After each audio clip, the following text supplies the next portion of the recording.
Don't knock it till you try it.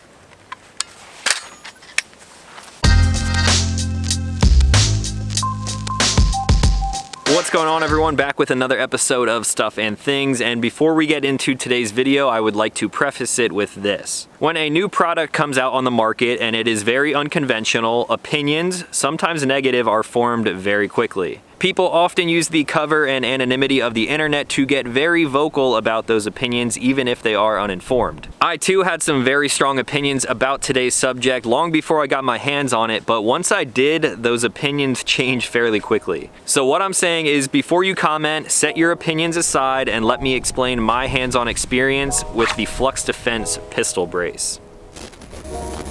Right off the bat, this thing is clearly not a stock because it says so right here on the back. It is neither designed or intended to be a stock, which means it is of course a brace. FLUX Defense came up with this stabilizing brace currently for Gen 4 and 5 Glock models 17, 17L, 22, 31, 34, 35, 19X, and 45. So basically any full-framed Glock, and they are looking to expand their compatibility in the future as well. It is very simple construction, made from polymer, steel rails, a spring, and a few other small pieces. The simplicity does not stop there though. This thing installs in just a minute or so using only one pin.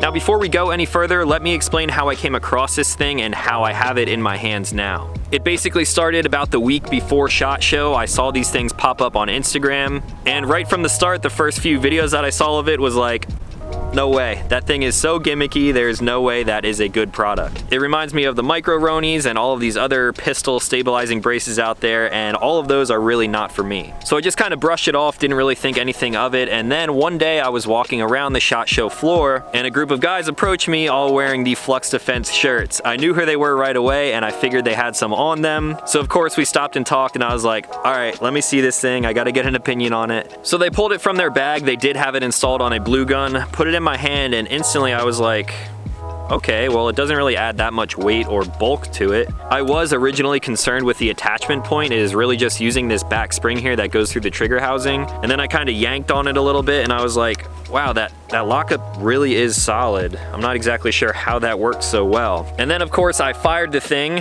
into its open position, felt it, and I was like, okay, maybe I had the wrong impression of this thing. So I was straight up with the guys at FLUX Defense and I told them this. Originally, when I saw it on Instagram and all of the pictures and the videos, it did seem very gimmicky to me. It seems like this thing would be super flimsy. But until I got it in my hand, I realized that it is actually very solid. It is made out of some nice polymer material. A lot of people are gonna complain, oh, well, that's not strong. The whole gun is made out of polymer, so what the hell. The steel rails are very nice. There isn't a whole lot of flex to it at all, even in its extended mode. All of the components seem well thought out. It functions really well. And yeah, just getting this thing in my hand for the first time ever really changed my opinion on it. Now to go further into the story and explain how I have this in my hand now, the guys from FLUX had a bunch of them in their backpack and they were hoping to run into people whose content that they watch, me being one of them. So they had this one ready for me. Basically they said, here, you can have this as a gift from us. We would love for you to take it home and test it out, tell us what you think about it. There were and still are absolutely no expectations. They did not ask me to make a video on this, but I figured it is such a hot topic right now, I might as well bring this thing out here today and let you guys know what I really think about it. So that's basically your full disclosure. A lot of people see bigger channels reviewing stuff like this and they're like, oh, how much did they pay you? They're not paying me at all. They just hooked me up with this and I was going to just give them my opinions in an email, but I figured most of you guys want to see what this thing is all about. So what I'm gonna do now is put a couple of rounds through it. I have not shot a Glock with this thing on it yet. I'll put a couple mags down and then I will come back and let you guys know what I actually think about this. All right, for starters, I know this is super ridiculous, but my friends at QVO did make a custom holster for this. This is not gonna be offered on their site anytime soon, but FLUX Defense also does make a holster from them. I, of course, dig the custom Kydex vibe, so that is what I'm going to be running this thing in today. Now, one of the first important things is to make sure that I can actually manipulate this thing like normal. So I can definitely chamber around from both the front or the rear. This Trijicon RMR on here definitely gives me a nice place to rack that slide if I ever need to. And the brace does take up a little bit of real estate up towards the top of the beaver tail there. So you are not going to be able to get that standard grip that you are accustomed to, but honestly, it does not feel that bad right from the start. Now, before deploying this thing, let's see how it actually shoots in this configuration.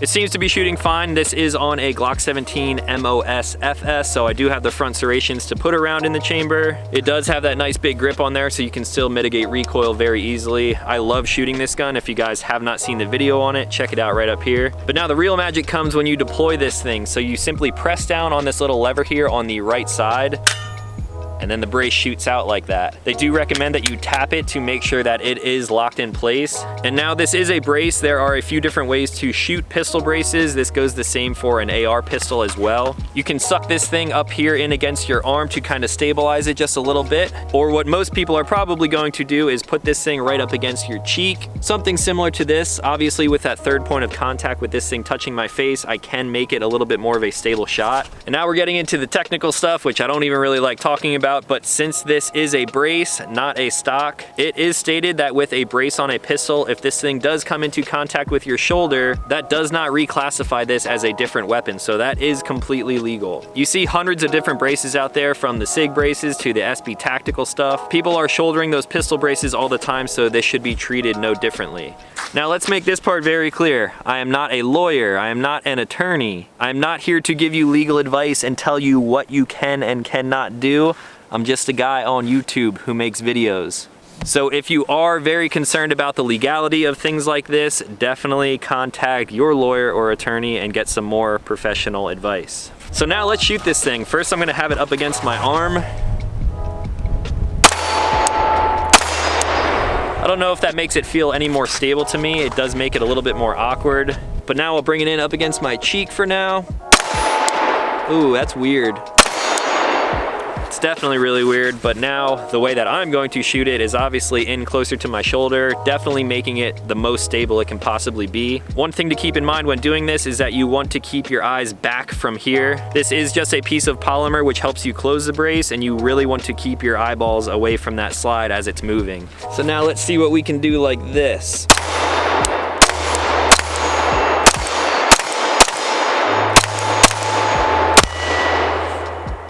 Yeah, that recoil is a little bit more violent than I kind of thought it was going to be. It is just a handgun, and typically you are feeling that recoil through your arms out like this. But when it is up against your face or back towards your shoulder, you definitely feel that a lot more than I thought. Now to close this thing up, as you are holding it in your normal pistol grip, you take your trigger finger and press down on this little bar on the side here.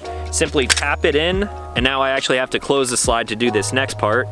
But you want to put your fingers on the back of this little ledge here and then use your palm to click it back into place. So that is how this thing operates. Now let's talk about some more of the little details.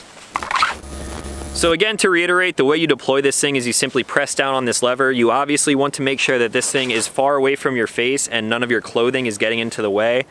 Once it is out, it is a good idea to bump it, make sure it is securely locked in place. And then it obviously is going to make for a better shooting experience if you are running a red dot. Now, one of the main things that I almost immediately noticed is that it is a little bit harder to drop the magazine with this thing in place. When the brace is running up against your arm, you can't really turn the gun to get that leverage. The best way that I found to do it is just to angle the gun down a little bit and bring the brace on the outside of your arm. That way it gives you access to kind of push down on the magazine release like you normally would. You can swap mags and then get right back into it.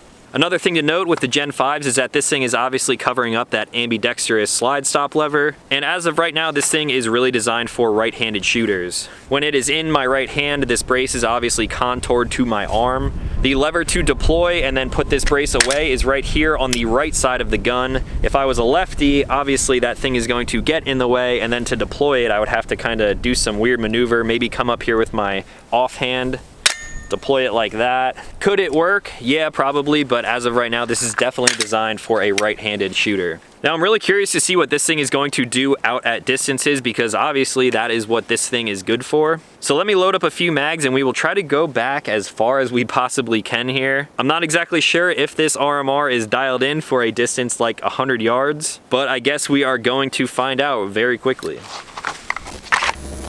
So my friends at Optics Planet were tired of seeing me guess all of my distances in these videos, so they hooked me up with this Vortex 1300 rangefinder. Thank you guys for that. We're back here at the starting distance of about 30 yards, and then I'm just gonna keep going all the way back to the tree line to see if I can land shots at each distance. So here we go, starting at 30 yards. Yeah, easy.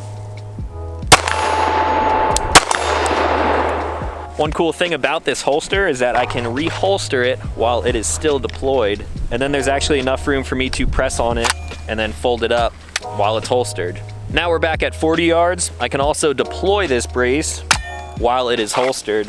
Again, you want to make sure that that thing is out there.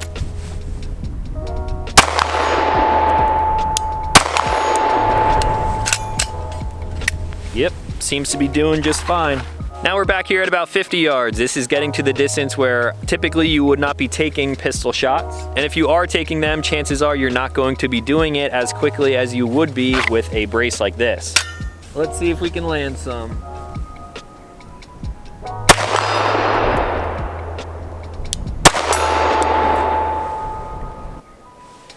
Back here at 60 now, this is really going to put the RMR to the test to make sure that it actually is zeroed. If I had to guess, I would say that there might be a little bit of tweaking needed. This is when that one MOA really comes in handy.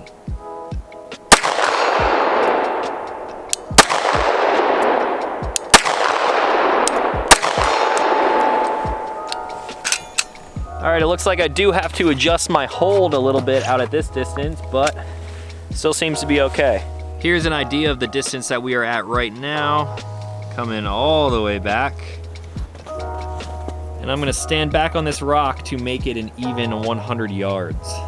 Now it is super icy out here. Hopefully I do not slip and fall like that.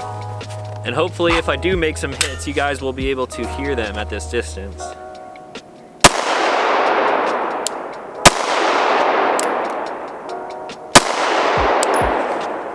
Shooting high now. I guess I shouldn't be aiming that high.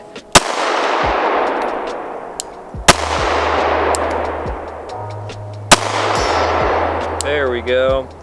At this distance, I probably should not be changing the zero all that much, but I am gonna knock it a little bit to the right to see if I can pull those onto target. Let's see what that does.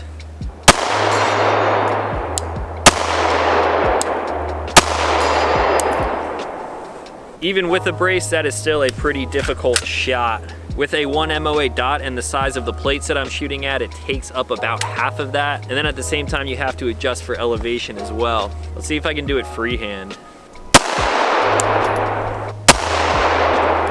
Yeah, I'm gonna need a reload for that. One thing about this is that when the brace is collapsed, it is almost impossible to get your thumb up there because the brace is in the way. So I'm actually going to break my grip and hit it with my middle finger. Also, with this brace collapse, there is enough room that you can get up here and close the slide. So you got some pros and cons. Man, at this point, I'm just wasting ammo. But the brace does come through in the clutch, so you can definitely put some accurate shots down. Now this is a little ridiculous, especially for someone like myself, but let's actually try to do some draws and deployments with this thing.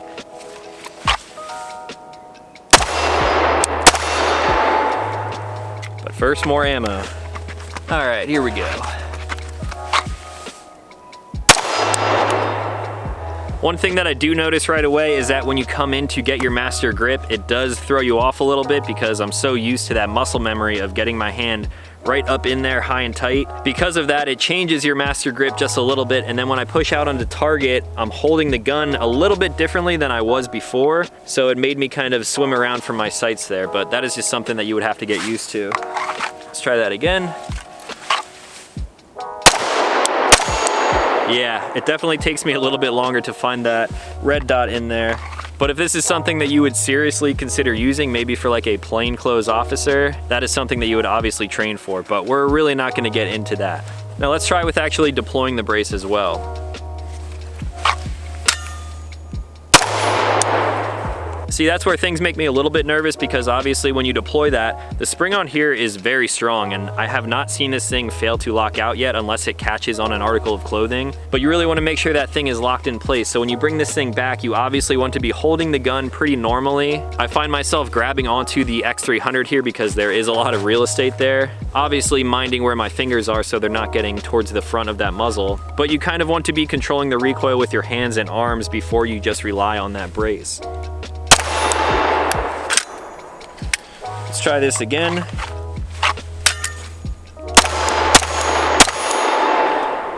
It seems to be pretty damn fast.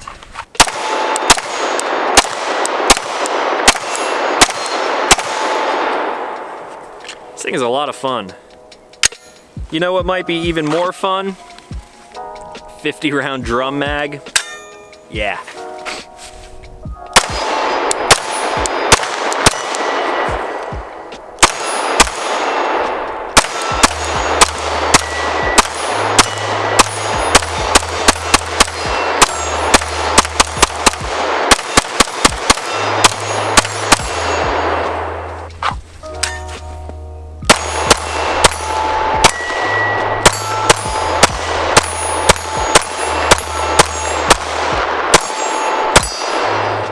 Transitions with this thing is just so fast, especially with that 1 MOA dot.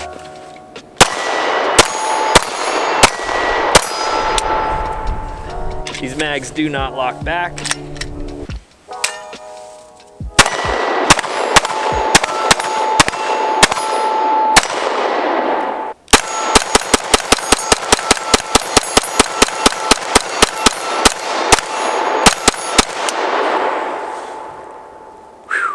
Man, that is fun.